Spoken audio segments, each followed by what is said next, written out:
اما من استغنا، امی مشدد پہ غنہ ہے اور ما الف مدہ ہے، غنے میں آواز ناک کے بانس سے ملے جائیں گے اور ما میں 2 حرکات لمبا کریں گے۔ آگے من اصل میں یہ نون ساکن ہے، اور استغنا یہ 2 ساکن اکٹھے ہو گئے ہیں، یعنی اجتماع ساکنین ہو گیا۔ اب یہاں پہ اجتماع ساکنین کو ملانے کا قاعدہ ہوتا ہے، ایک علی حدی ہی ہوتا ہے اور ایک علی غیر حدی ہی ہوتا ہے۔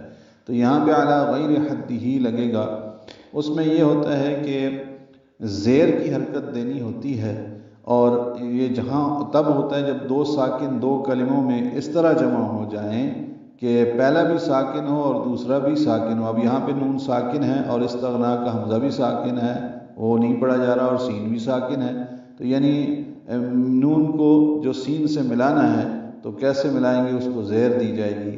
اس کا قانون یا طریقہ یہ ہے کہ الساکن عربی میں کہا جاتا ہے الساکن اذا حرک حرک بالکسر، یعنی جب ساکن کو حرکت دی جائے یا دو تو کسرہ کی حرکت دو، اس لیے یہاں کسرہ کی حرکت دی جائے گی، یعنی زیر دی جائے گی۔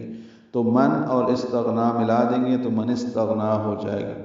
سین ساکن پہ ہمس ہوگا، غین پر پڑا جائے گا، اس پہ اظہار نون پر کھڑا زبر 2 حرکات لمبا ہے۔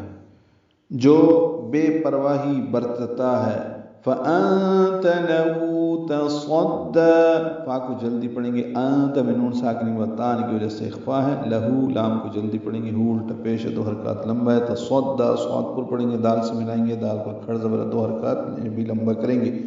سو آپ اس کی طرف توجہ کرتے ہیں۔ وَمَا عَلَيْكَ أَلَّا يَزَّكَّى، وما مالف مدہ علیک لئی عین ہے، نرمی سے پڑھیں گے، عین وسط حلق سے، کاف باریک پڑھیں گے۔ اللہ حمزہ کو لام سے ملانا ہے، لا الف مدہ ہے۔ یزکا یا کو زا سے ملانا ہے، تیز صفیر کی آواز سے۔